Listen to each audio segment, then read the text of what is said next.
दुनिया को बदलने के लिए हमें अपने अंदर बदलने की ज़रूरत है। हमें अपने दृष्टिकोण को बदलने की ज़रूरत है। हमें अपने व्यवहार को बदलने की ज़रूरत है और हमें अपने आसपास की दुनिया को बदलने की ज़रूरत है।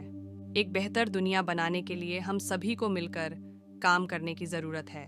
हम सभी को अपने आसपास के लोगों और दुनिया के प्रति दयालु और न्यायपूर्ण होना चाहिए। हम सभी को अपनी क्षमता के अनुसार योगदान देना चाहिए। इस लक्ष्य को प्राप्त करने के लिए हमें अपने जीवन में छोटे छोटे बदलाव करने की आवश्यकता है। हम अपने दैनिक जीवन में अधिक दयालु और मददगार हो सकते हैं। हम पर्यावरण की रक्षा के लिए कदम उठा सकते हैं। हम शांति और सद्भाव के लिए काम कर सकते हैं। इन छोटे छोटे बदलावों से दुनिया में बड़ा बदलाव आ सकता है। हम सभी मिलकर एक ऐसा संसार बना सकते हैं जो अधिक दयालु, अधिक न्यायपूर्ण और अधिक टिकाऊ हो। अपने आसपास के लोगों के साथ दयालु और मददगार बने। एक मुस्कान, एक शब्द की प्रशंसा या एक छोटी सी मदद से आप किसी के दिन को बेहतर बना सकते हैं। पर्यावरण की रक्षा के लिए कदम उठाएं। कम कचरा उत्पन्न करें, ऊर्जा बचाएं और टिकाऊ उत्पादों का उपयोग करें। शांति और सद्भाव के लिए काम करें। दूसरों के साथ सम्मान से पेश आएं, भेदभाव और हिंसा का विरोध करें। ये सिर्फ कुछ सुझाव हैं। आप अपने जीवन में अपने तरीके से बदलाव ला सकते हैं। याद रखें, हर छोटा कदम मायने रखता है।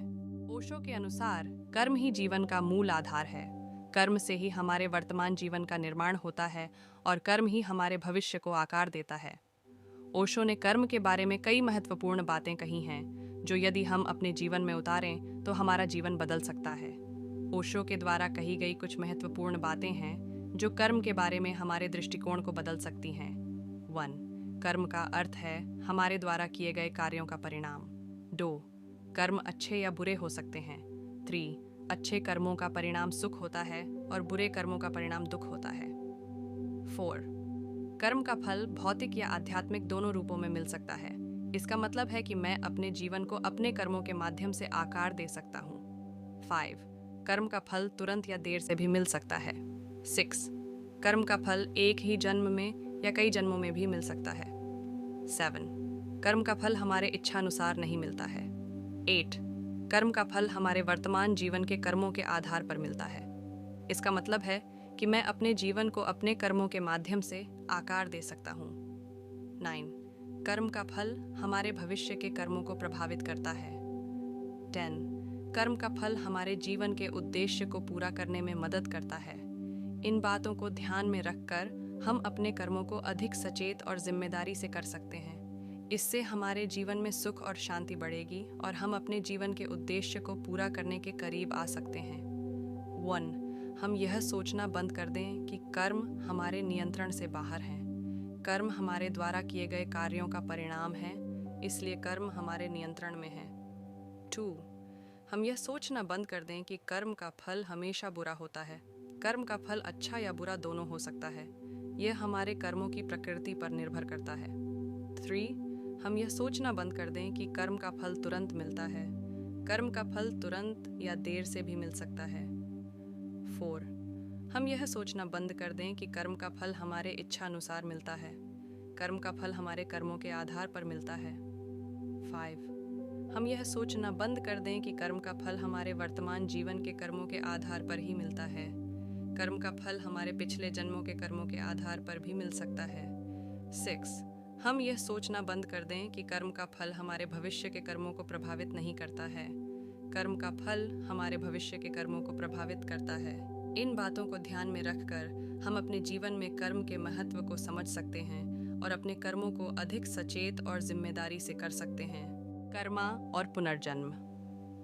कणाद ने कर्म के सिद्धांत को स्वीकार किया, जो यह मानता है कि प्रत्येक क्रिया का एक परिणाम होता है। उन्होंने यह भी तर्क दिया कि पुनर्जन्म अनित्यवाद के साथ संगत है। जब एक वस्तु का विघटन होता है तो उसके घटक परमाणु अन्य संयोजनों में जुड़कर नए जीवन का निर्माण करते हैं। मोक्ष का लक्ष्य। अनित्यवाद का अर्थ यह नहीं है कि जीवन का कोई अर्थ नहीं है। कणाद का मानना था कि मोक्ष, लिबरेशन, जीवन का सर्वोच्च लक्ष्य है, जो दुख और पुनर्जन्म के चक्र से मुक्ति है। अनित्यवाद को समझकर हम दुख के अस्थायी स्वभाव को देख सकते हैं और मोक्ष के लिए प्रयास कर सकते हैं। अनित्यवाद का सिद्धांत हमें दुनिया को बदलते हुए देखने और जीवन में सार्थक कार्यों को खोजने के लिए प्रेरित करता है। आर्य कणाद न केवल अपने परमाणु सिद्धांत के लिए प्रसिद्ध थे, बल्कि उन्होंने तर्क और विवेक के महत्व पर भी जोर दिया, जो दार्शनिक जांच में महत्वपूर्ण उपकरण हैं। उन्होंने इस बात पर बल दिया कि साक्ष्य आधारित तर्कों और कठोर विश्लेषण के माध्यम से ही सत्य का पता लगाया जा सकता है। आर्षि कणाद के तर्क और विवेक के महत्व पर कुछ प्रमुख बिंदु हैं। तर्क और अनुमान। कणाद ने तर्क और अनुमान को ज्ञान प्राप्त करने के लिए आवश्यक उपकरण के रूप में देखा। उन्होंने इस बात पर जोर दिया कि केवल प्रत्यक्ष अनुभव या भावनाओं पर निर्भर रहना पर्याप्त नहीं है, बल्कि हमें तर्कसंगत सोच का उपयोग करके और प्रमाणों का सावधानीपूर्वक मूल्यांकन करके निष्कर्ष पर पहुंचना चाहिए। विवेक और विश्लेषण। कणाद ने विवेक और विश्लेषण के महत्व पर भी जोर दिया।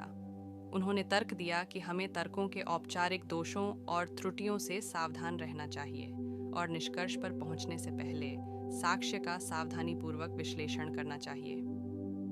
साक्ष्य आधारित तर्क। कणाद का मानना था कि सभी दार्शनिक जांच साक्ष्य पर आधारित होनी चाहिए। उन्होंने इस बात पर जोर दिया कि हमें अपने विश्वासों को केवल अंधविश्वास या परंपरा पर आधारित नहीं करना चाहिए, बल्कि तर्क और प्रमाण के आधार पर उनका समर्थन करना चाहिए।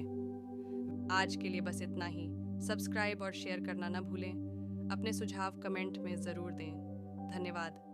आशा है कि आपको आज की बातें पसंद आई होंगी। अगली बार फिर मिलेंगे। तब तक सुरक्षित रहें और स्वस्थ रहें। नमस्ते।